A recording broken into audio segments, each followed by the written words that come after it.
One of the themes of tonight's screening is kind of creative ways to use nonfiction, and one of the big elements of this film is the documentary sequences that we see in the film as early as the opening scene. But that's also kind of how the film, or the first footage you shot, I guess, was that documentary footage. But it had kind of an odd production history. I know you shot it in two different parts over a period of a couple years. Can you just bring people up to speed on like how that idea developed to use this documentary footage of these different countries and the different the process of the two different productions? Well, if we accept the idea of this being documentary footage, which is not completely, I'm not sure about that, but we can discuss this. Anyhow, what we started to do was this journey. So in the film, there are Molly's journey, there's Edward's journey, and there's our journey, the film's journey in contemporary Asia. And we decided to do this before writing the script.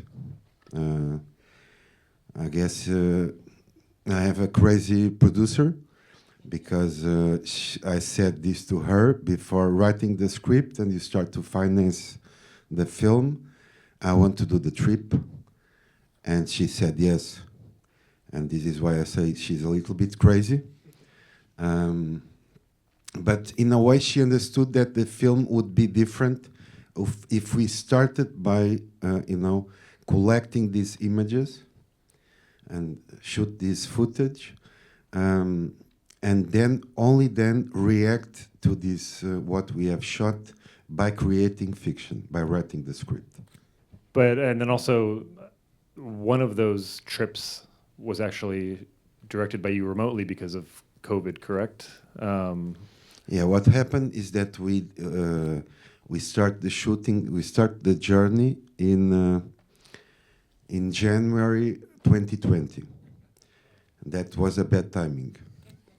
So when we shot it chronologically, so we started in Myanmar, and we were shooting on the 4th of January, which is the Independence Day there. And we should have ended this 7 weeks later in China. And we just shot 5 weeks, because when we got to Japan, the Chinese producer, he said, it's a bad idea. You cannot come. I tried to convince the crew to go. They were not very convinced. There was one that was hesitating, or if the soundman, we were like 9 at that moment. And in the studio, we were a lot, but in doing the journey, we were 9. And I worked with this guy called Vasco Pimentel, a very amazing sound engineer from Portugal. And he's a little bit crazy, like my producer is even crazier, because when I tried to convince the crew to enter China, he said, everyone didn't answer. And he said, I'll go. Because you know what? I didn't pay, my social, the taxes and everything. So I will have a pension very poor. So I can escape poverty if I die in China. On the other hand, if I survive, it's amazing, because I will be alive. So it's a win-win situation. But even with this, support, I could not enter China, because the producer said, no, you cannot go. And so we postponed this part of the trip. And we were thinking at that moment, okay, we'll get back here like in 2 months. And no, we were wrong, of course. And so we waited and we waited. So 2 years after this, I made a film in the middle, the Tsuguwa Diaries. Diaries, yeah. And after 2 years waiting, they asked me, okay, you cannot come with the crew. Still, maybe yourself, you can come. You'll have to do quarantine for 3 weeks. And I said, can I smoke? And they said, no. I said, okay, there's sacrifices I want to for cinema. And so I said, okay, so I have a new idea. We'll do a remote shooting. So you'll have a Chinese crew during daytime. They will do 3,000 kilometers along the Yangtze River. And I'll be with 2 or 3 people in Lisbon, where I live, in an Airbnb house during nighttime with monitors. And I'll need live feed from the camera, the monitor of the camera, from the the cell phone of the assistant director to see the space around. And I'll try to direct the film this way. And I was completely sure that this would not work, but I was trying, and it worked. I mean, I was able to direct the film like this, which was very strange to me, but it happened like this. And then after 1 year after shooting this part in China, we went to studio in Lisbon and in Rome, and we shot the rest of the film in studio. And that part of the film, the fictional elements are actually based on like a passage from a book, but that passage is really not related to like what the book is about, which is like a travel book, right? Mm-hmm. Can you tell us how you just came across this book? It doesn't seem like something you might normally just go ahead and read for fun, but yeah. Besides making films, I also have a life. And so that means that sometimes I get to read. And I really love to read books about traveling. And there was this Somerset Maugham book called A Gentleman in the Parlor about his travelings in Southeast Asia. He did in the 20s or the 30s. And so I was reading this book by chance, and there are these 2 pages where he says, I met this guy in Burma, a British guy, and he was engaged to this woman that was living in London. And then she came to get married, and the guy said to me, he panicked and he took a boat to Singapore, and it's like you see in the film. When he got to the hotel in Singapore, he had already a telegram from her, and they continued to do this. And in the book, it's different because she gets him in China, in Chengdu, and they marry, and they are very happy married to each other. And at that moment, I was about to get married myself, though I didn't run away. And my wife didn't run away too, which is even more surprisingly. But I told Maureen, my wife, this story before we got married, and we left with this. I never thought that this would be a film.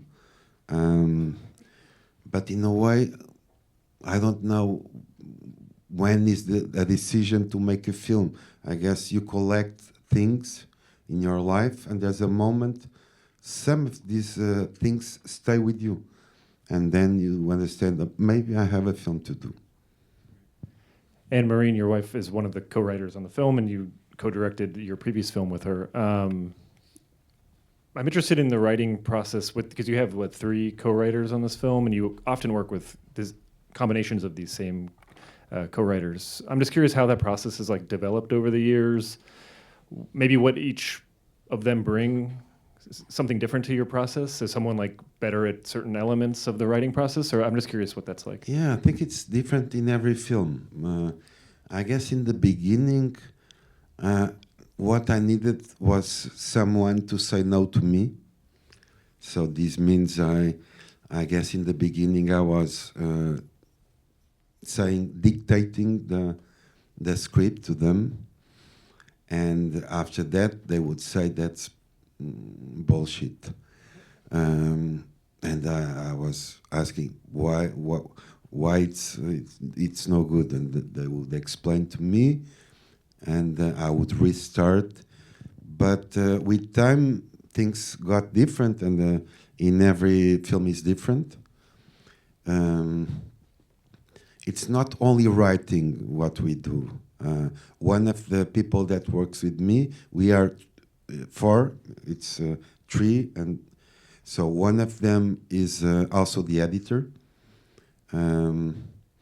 There's Maureen, my wife. She's also the casting director. She chooses everyone's, even every extra. We don't do this cattle thing that industry cinema do, which is send trucks with the cattle. So we pick everyone. She's very obsessive. She's not Molly, but she's a little bit obsessive with all the details. And there's one which is only a screenwriter. And in this case, we also we write. We make the research for what we have to shoot. We had to shoot in Asia. We edit and we write the voiceover during editing, so it's half writing, half everyone editing, until I say, okay, that's enough, go out and come back tomorrow, because sometimes it's a little bit crowded in the editing room. And so we create the film. We work on the film in more ways than just like the traditional idea of writing a script. Rewatching the film today, I maybe didn't realize or didn't register until I rewatched it. The movie deals with dreams a little bit. I mean, one of the first things in the film talks about one of the male characters' dreams of his wife, and then the transition between the two parts also has the character sleeping. I'm just curious if there is how you feel like dreams maybe play into the film or into your filmmaking at all, or is that just how that motif developed, I guess? I don't remember dreams, so my dreams are cinema. I don't. It's very rare to remember dreams. But I guess that that cinema, for me, cinema is not like. I think cinema makes sometimes many films makes too much of an effort, to convince us that we are watching real life, which I think it's a kind of stupid, because we are not, and we know we are not. So one thing is life. One thing is cinema, and and cinema maybe can look a little bit more like a dream than life. But it's very important that cinema, even if it's not, I want it to look like cinema and not like life, that it helps us to connect with life, and not just be like a Marvel film that lives inside a bubble and doesn't connect with anything except itself. This film, like a couple of your films, is very influenced by silent cinema and early cinema techniques. And you've often spoken about this, but I'm curious, do you remember when you first got into silent cinema, when you first were exposed to it, and what your like early impressions of it were, because it seems to have made quite the impression, I guess, with Taboo and this film, and certain parts of your other films kind of are heavily influenced by I it. think Taboo connects much more with silent cinema than this one. In this case, we thought about screwball comedies. Though in this film, Cary Grant and Catherine Hepburn never meet. But it was the kind of characters that, this even for them, I talked about the actors. I talked about this kind of films, and I don't know if they saw some films, but it was this. But the film is many films, different films at the same time. No, it's so we also can talk about melodrama and tragedy, and For me, it's a musical. This film, because what moves the film, even if people talk about the image, and I'm very happy about what we have done with the image. I think that it's the sound that really carry the viewer. Yeah, can you tell us about? I love the motorcycle scene, which is like a dance sequence almost with the slow motion motorcycles and the music. Was that something you found in the edit? Was that something you had thought of? No, this we doing the research. We understood that in Thailand there were descriptions at that moment in the beginning of the 20th century. We read some books, and they were talking about how Thai people were very skilled in diplomacy, and it was in fact the only country in that region that was not colonized, and so they had these parties in the royal palace in Bangkok, and they were trying to amuse Europeans, and so waltzing, this what you see in the part of Mali, of this kind of races between English and Japanese and all the people from the colonizer countries dressed as animals. We didn't invent nothing of this. It was we read descriptions of these things like to amuse the Europeans. Did the two actors obviously? Go ahead. Yeah. And then, of course, we profited from the what we have find about the waltz to just to maintain this, and so it's a sequence of I think it's like 12 minutes with music. And I remember one day, it's normal, maybe like 3-4 weeks before the end of the editing, to invite the producer, the co-producers, and the sales to come and see the film. And so they came.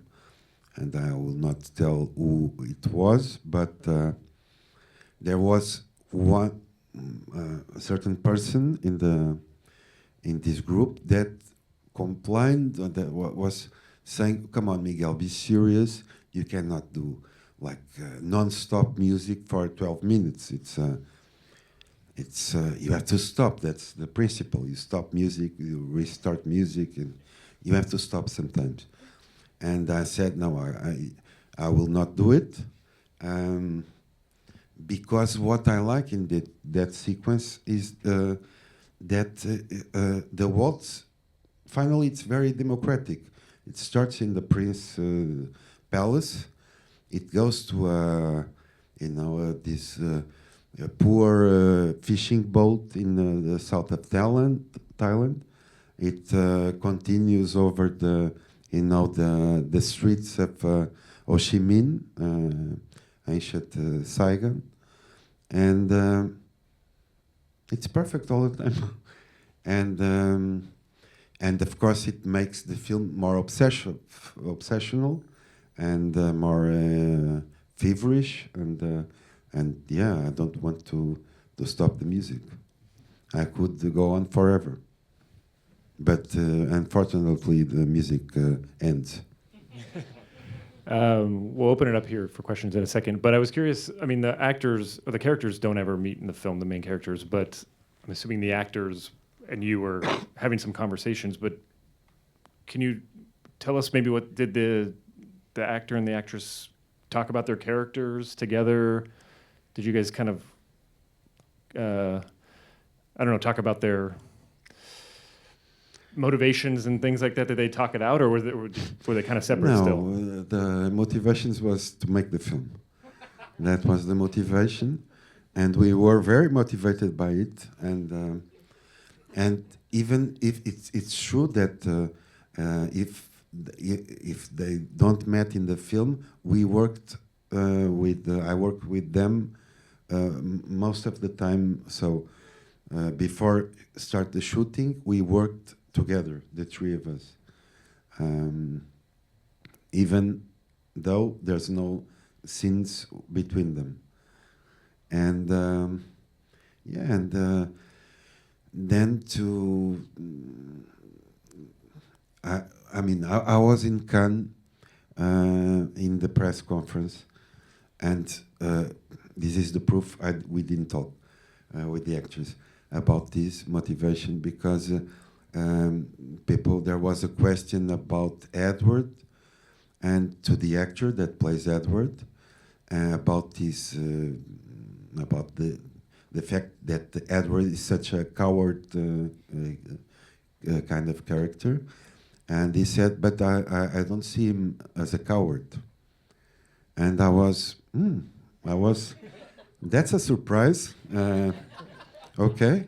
Which means that, you know, when you're making a film, it's not only you. I wrote this with the other three persons, and but then the actress claims that his character is not coward, and I accept this. I don't understand it very well, but okay, I can start to look it in a new way. So while we were working, we talk about very practical things, and I think you know, like 50% or even more of the job is doing the casting, and then you just there's like 4 buttons you can push, and then they do the rest. The more complicated buttons is up to them. My buttons is talk louder, lower, faster, or not so fast. Molly's laugh. Did Krista come up with that, or like did she come up with the actual laugh, or did you go through a number of ideas for this? No, that was the first day of work with Krista, the actress, was try to come up with this kind of laugh that would stop people, you know, close to her and to look to her. So she was supposed to have a laugh like this. So in a way, a little bit punk and a little bit naive, but a kind of antisocial laugh. And so in the first day, we just tried different kinds of laughs. It was a very tiring day, and yeah, Krista came up with that one, and I bought it. We can do some questions if anyone has questions for Miguel. Hello, Director Miguel. Thank you for bringing this like magical film to us, sort of like dark fiction genre. And I noticed like there are several stage performers. Like, shadow play, elephant play, puppet play, and there's like one sequence basically is a peacock dance and use a long shot basically marry the fiction part and the realities. And I was curious, is this sort of like music performance are mentioned in the book you just mentioned, the travel book, or is basically that sort of programs the producers set up during your journey travel in Asia?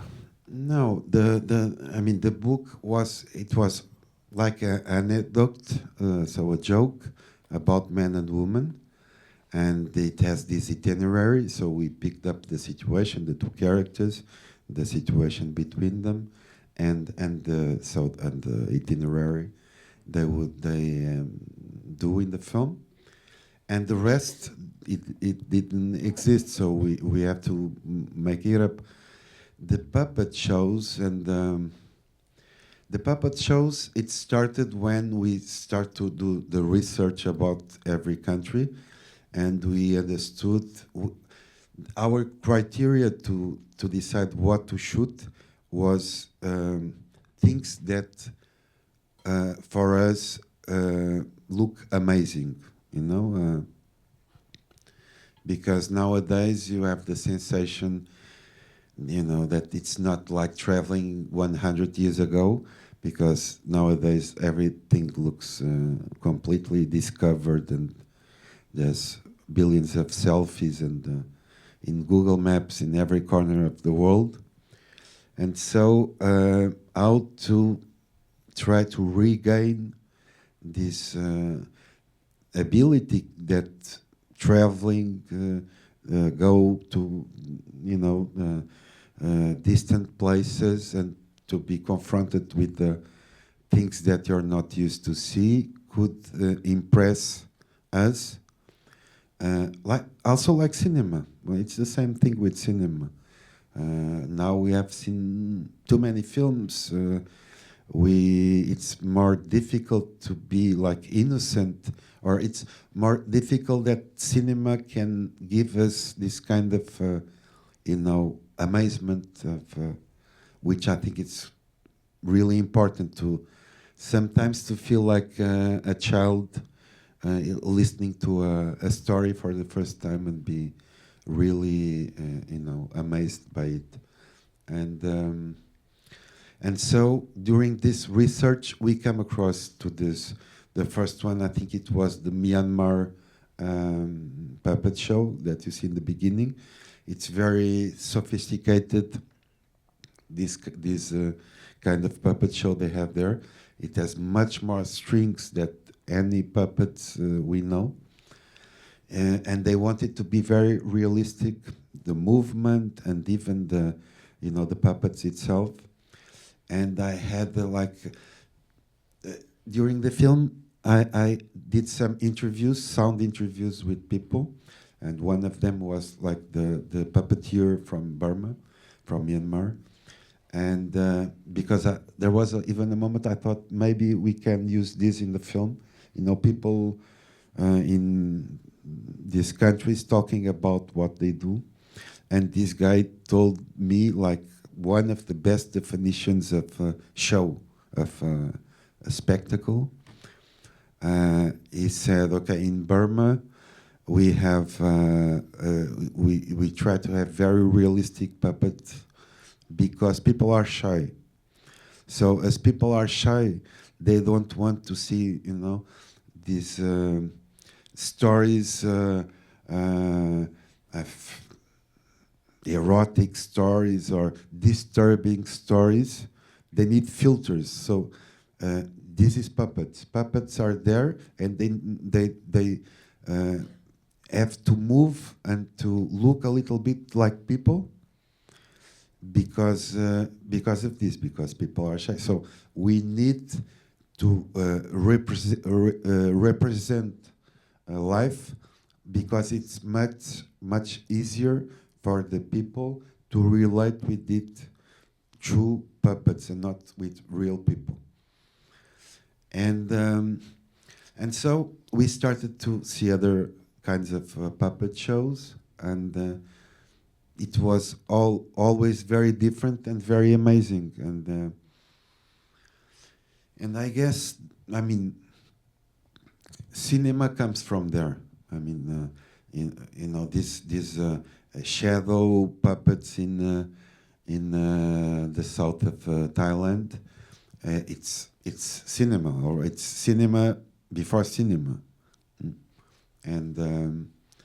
And for me, cinema comes from there. And so, in a way, Edward and Molly are the European puppets, and you have the other puppets from these countries. Thank you for the film. So I really like the way you combine black and white footage with the color, and like some color footage like feels like it's the actor's like perspective or like the dream. So like I find like it's kind of like trickier sometimes, like when you mix color with black and white. So like how do you decide how to like choose the medium, or and like what are you thinking like when you're combining? I was not thinking, and it was not a decision. So what happened is that we shot in film stock, in 16 millimeter, and we decided to shoot the whole film in black and white. So the color is like something that was not decided from the beginning. But what happens is that because of technical reasons, we had to use a little bit of color, of film stock negative color, because the black and white has now only one kind of sensibility, you know. So it's good to shoot daytime, but it's no good to shoot in dark places or at night. And so the way to solve this, to try to fix this, was to use color and then turn it into black and white.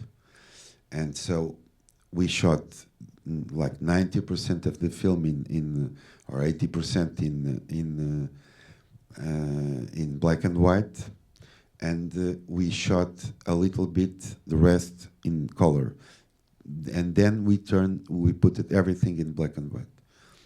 And you know, editing takes some time, and so there was a moment we were a little bit fed up with the black and white, and we remembered, well, we have some shots in color. Let's put it, and we liked it, and yeah, we thought, well, that's something that we miss in a black and white film. It's color, so we have color. And we thought, okay, then people will ask, so what's the reason? What's the logical? And there's no rational reason. There's only one. It's because color. It's also beautiful, and mostly in a black and white film, it's beautiful. We can do one or two more. Very back corner. Hi, Miguel. Best director at Cannes is really fucking cool, so congratulations. I just have a simple question about the documentary, the term documentary, which you said is up for discussion. If you had another name for what you call that, and then of what you filmed, what your favorite moment was outside of the like narrative stuff. We don't have a name, but we gave it a name. It was like the archive of the journey. When I'm saying it's not a documentary, it means that yeah, sometimes we shot things that were happening before us, and other times we didn't. For instance, this sequence with the fortune teller, we decided to shoot it and hoping that it could be, I could say, who wrote this script was me, the other three persons and the fortune teller, because we were filming her, and we were trying to get the things that she was about to say to become part of the script. So who was before this, the fortune teller, for instance, was Maureen, my wife, and but it was not she, because it was like because she gave wrong information. We had to come up with the birth date of Molly and other kind of things like this. So it was not, and the fortune teller was quite good, because in the beginning she said, "Are you sure you're not married? There's something wrong." And she was getting suspicious. And then she said, for instance, "Okay, you have two men. You have two men." I said, "What?" But okay, it's maybe one is from Maureen. It's supposedly me, and another for Molly. I don't know. But she said, "You have two men. One is rich. Everything. You have a little soul that protects you." Things like this. And in a way, it was like guidelines for us. And so we were, at that moment, we are shooting.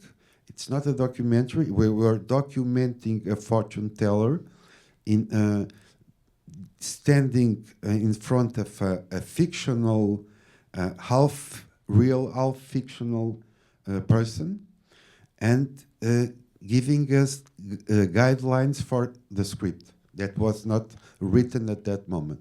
So things like this. And I could talk about many situations in the film. Yeah, it's a mix of reality, but you also were right when you were talking. It's not only the puppet. It's you have lots of performances. I mean, karaoke, singers. So I was very interested in maybe not so rational way, in a very intuitive way, about filming people performing in kind of way. Like in the studio, the actors perform, and they were performing in another way. And what was the second part of your question? What was your favorite moment that you captured in the real life? I was really happy one day. I mean, but I could give you different answers in different days. Today, I would say there is this scene of this guy when Molly goes away and decides to find Edward in China after the fortune teller sequence. You cut to the scene of this guy singing to the river. He's in the Mekong River and he's singing.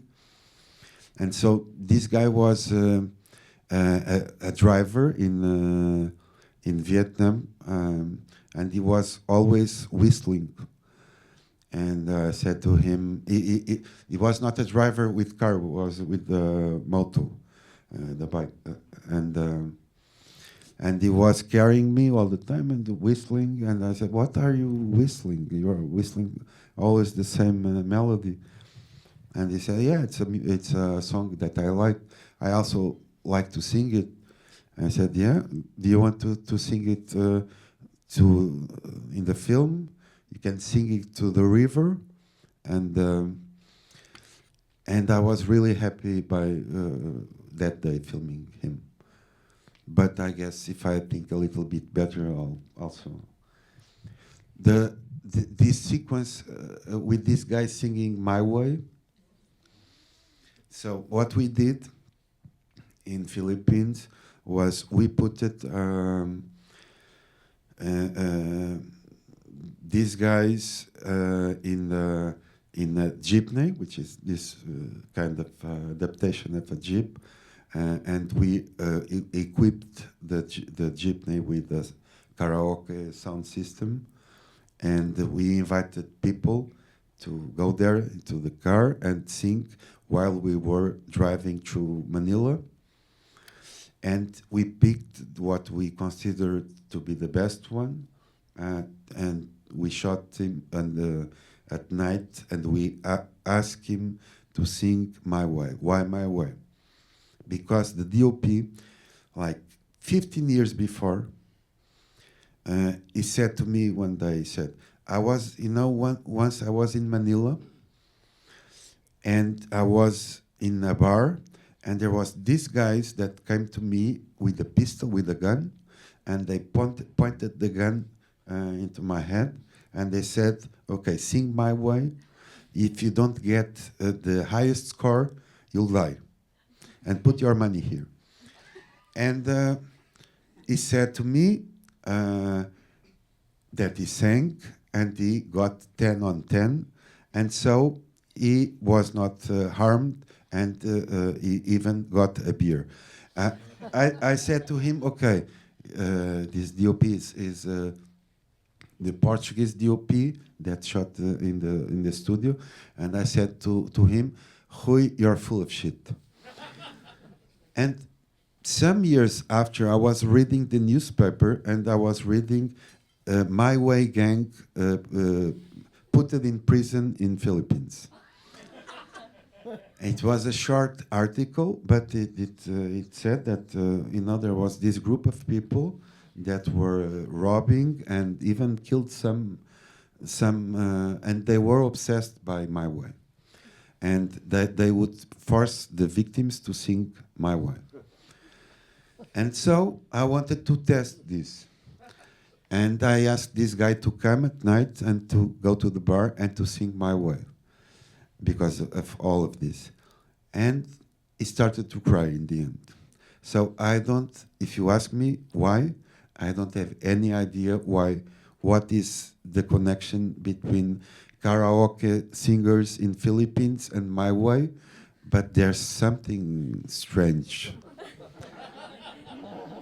Well, I don't think we can top that story. So I think we should probably break here, but Miguel will be out in the lobby if you want to say hi. And yeah, thank you, Miguel. This is great.